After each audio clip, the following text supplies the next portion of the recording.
আগে শোনো। সাইম ভাইয়া তুমি? অবাক হলে নাকি? অবশ্যই, আমাদের এলাকায় হঠাৎ আসলা, অবাক তো হবই তাই না? অসংখ্য তারার মাঝে চারটাকে দেখি না অনেকদিন, আজ আর কালই তো দেখলাম। তো কেমন আছেন ম্যাডাম? ভালো থাকবে না দেখতে কাকে, ভালো তো থাকতেই হবে। চুপ, ছোট মানুষ বেশি কথা বলো। আচ্ছা যাই হোক, ভাইয়া তুমি কেমন আছো? এতক্ষণ ভালো ছিলাম না, বাট এখন অনেক ভালো আছি।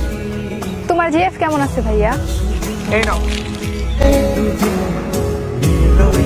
ভাইয়া মনে হয় রাগ করে।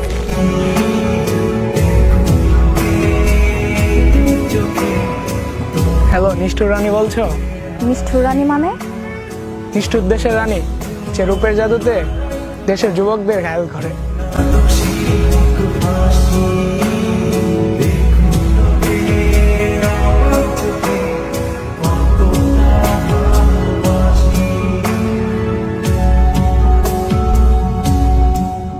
শোনেন, মা আসতে পারে, বাই।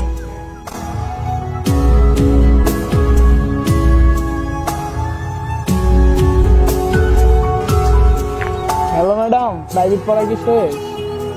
জি জানাব, মাত্র পড়ে আসলাম।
এই যাবি, শোনো।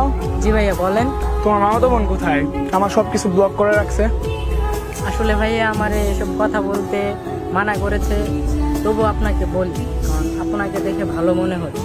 আচ্ছা ভাইয়া বলো।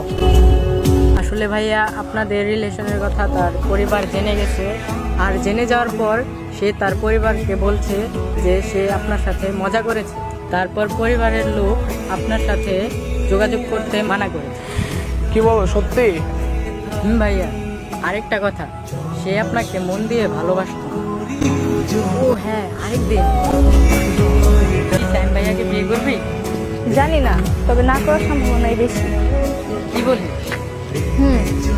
কারণ আমি আরো অনেক হ্যান্ডসাম ছেলেকে বিয়ে করি, আর কিছুদিন ওর সাথে রিলেশন তো করি। আর তুই ওকে দেখলে দুলাভাই করে বলবি, যাতে ও মনে করে আমি ওকে অনেক ভালোবাসি। এটা ঠিক না। আচ্ছা, তোর ইচ্ছা সব। আচ্ছা হবে, আমি যাই, আমার খুব খারাপ লাগতেছে। আচ্ছা ভাইয়া, ভালো থাকবেন।